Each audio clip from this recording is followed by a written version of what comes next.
seat on in here. Perfect. All right. Any questions? I think I have two. Two questions? All right, perfect. When selling to a single person buyer, can they get the knives engraved? Yeah. Okay. And then also, usually when is PDI in the morning? Well, during the fall and spring, we kind of vary it for each person. We traditionally like to hear from people by 9 a.m. But for example, someone that on our team like works midnights and then takes like an early morning class, we usually either have them give us a call the night before or just whatever. We have something worked out for each person if it's an issue. But ideally, we like to hear from each person by 9 in the morning. So, okay. Any other questions? No. Okay. Any questions for me? I got a couple, but first of all, like, what was your overall impression of the job? I liked it. Seeing as I've already had a couple Kitco knives in my house, I can enjoy the product, and it, the way you guys are, low key and selling, I kind of like that better. My dad's a salesman, and he sells copiers mainly to hospitals. He was in the hospital region, and he's always under pressure, but that's because he's under pressure to make the sale. Right. So I think I like this way better. Yeah, it's a little bit more relaxed for sure. Okay. Why do you think you do well? I'm very personable. I was on an improv team, so not that I'm able to make things up on the spot. I wouldn't do that for this job, but I'm able to think things through and make a connection with people. I've already sold popcorns for Boy Scouts, so I've already had a small amount of salesmanship. But okay. What do you think really separates you from other people your age?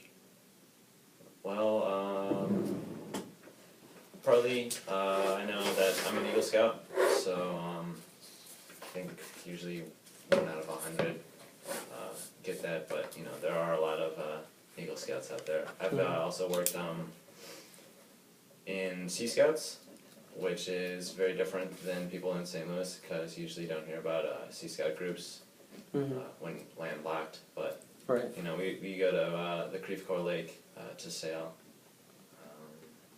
Were you guys just recently in the paper for that? I think so. I think I remember seeing something about that. One of my friends, he's actually an Eagle Scout. His dad was actually an Eagle Scout, like troop leader, and so like growing up, I always hung out with them because we go camping and stuff. But I remember they were always doing activities like that, and so just recently I could have sworn I saw something in the paper about the Creve Coeur Lake and someone doing something crazy on it. So I guess that was you guys. Possibly.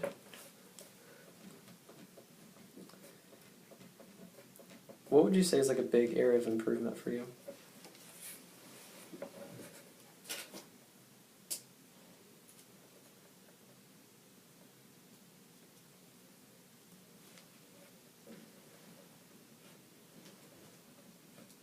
I guess I'd have to say, sticking to a plan. For a while I've been unsure of what my major is, but now I'm starting to, decide that I want to go into international business. It seems that's the area where it's kind of gray, that I kind of want to go into that, but basically, starting to work on my own, get out there and not have to have parents push me. Okay. For some parts. Okay, appreciate your honesty. Any other questions or anything at all you wanted to ask me? No. Okay, good on all the details of the job and everything? Yeah. Okay. So, kind of sum everything up for me. What's the ultimate reason that we should choose to work with you? I'm easy to communicate with people. I don't really have that much of a fear to, go out there and talk to people on phones and bring someone an item that I know that they will enjoy, because I enjoy it.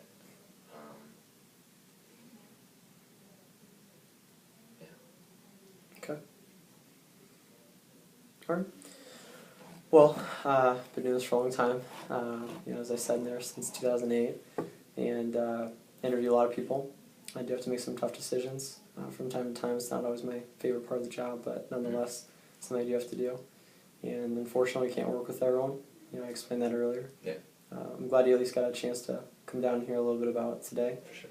And one thing I will say, either you're really great at improv, or you are what meets the eye, which is a very intelligent person.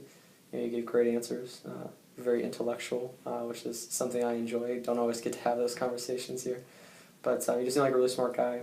Like I said, you got a good head on your shoulder. I think and it's important. And you even said you kind of dragged your feet a little bit for a while, but it sounds like you're kind of getting an idea of what you want to do.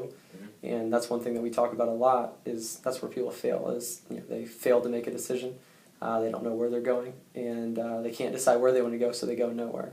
Yeah. So it's good that you're making decisions, you're setting yourself on a path, and heading towards at least what you want, at least for now, and that's better than staying stagnant. Mm-hmm. So I like that about you. You have some big ambitions. Sounds like your dad does sales, and I think you said your uncle. He does like international like business and everything. So you got some big shoes to fill in the future and everything. And I think you're not going to really have a problem doing that. As I said, I think you're a really sharp guy. So at the end of the day, the main things that we look at, we're looking for people that have strong work ethic, ideally a strong ambition, but ultimately just people that we're going to enjoy working with, that we think are going to improve the quality of the team. As I said, we don't necessarily need people, but we want to add the right people, and I think you're the right type of people that we want to add. So if this is something you think you'd enjoy doing, and something that you think you could do well at, I think you could do great, and I'd like to go ahead and offer you a job today. All right. Does that sound good to you? It does. I had some trouble contacting my dad because I just, I called this morning, and so I didn't really get to hear what he said. I'm sure he would be fine with it too. Yeah, I'm sure he would too, especially if he's in sales. I would imagine he's heard of it, and if you guys already own Cutco. Yeah, we bought one, I think 5 years, and then he also has like a couple of knives laying around from like maybe 20 years that we still use. Okay. So nice. I'm sure he'd be, completely fine with it. Good. I'll tell you, I'll give you my cell phone number as well, and that way if he has any questions, then we can take it from there. Here, I've actually got it down here for you. So this has everything you need. All you need to do is just be about 15 minutes early. Just bring a notebook and a pen, and just wear a professional tie like you did today. That's my cell phone number there. So if you or your dad has any questions, I'd be more than happy to help them out. I know sometimes parents they don't quite understand the job, but if your dad works in sales, then he'll understand a little bit better. But any questions, I'll throw them my way. These are the training days and times, so it wouldn't be this weekend because, as I said, we'll be out of town. It'd be next week. It's Thursday, Friday, Saturday. So check your schedule. Excuse me. And if anything like this conflicts, it looks like you probably already know some of those. What days? That's on the weekend, right? Yeah, I believe this is Thursday, Friday, Saturday. Yeah, on Friday, Saturday, and Sunday I'm on a float trip. Oh, really? With right my now? family. Yeah, I know. Where do you guys go? It's somewhere in northern Missouri. It's a winter float trip that my family... How on earth does that happen? Yeah. Do you guys wear, wetsuits or what? I don't know. It's the first time that I've been invited to do it because they usually say, you're a college student, you're able to do it because it's usually a bunch of guys and they're all drinking around and stuff, so, but I think, they dress warm, and if they fall in, they get up and they wrap up with a bunch more clothes. That is crazy to me. I've never heard of a winter float trip unless they went to a warm place, so. No, we stay in cabins. So in cabins, okay. So you'll be gone on Friday and Saturday? Friday and Saturday, okay. Yeah. Well, what about the weekend after that? Would that work? Yeah. Okay. For sure. Well, let me just change that really quick. So that would be the 13th, 14th, and 15th. So you are no longer allowed to make plans for Valentine's Day. All right. Oh, dang. So you got to tell your 5 girlfriends that you got the weekend. So, but yeah, and if anything there conflicts, as I said, just give me a call. Okay. But let's just make sure we can make that one work. Yeah. So we can get you in. And other than that, you can take one of these with you. And then, as I said, you or your dad, if you guys have any other questions or anything, feel free to give me a call on my cell phone, and I can definitely help you out, okay? Thank you. All right, man. Well, have a good week. Enjoy the trip. I will. Don't freeze too much. Yeah. And then you can still do something on Valentine's Day. That's possible. Yeah. So enjoy it. Yeah, and then we'll see you here in a couple weeks. All right. Thank you. All right, man. Have a good night. You too. Night, sir.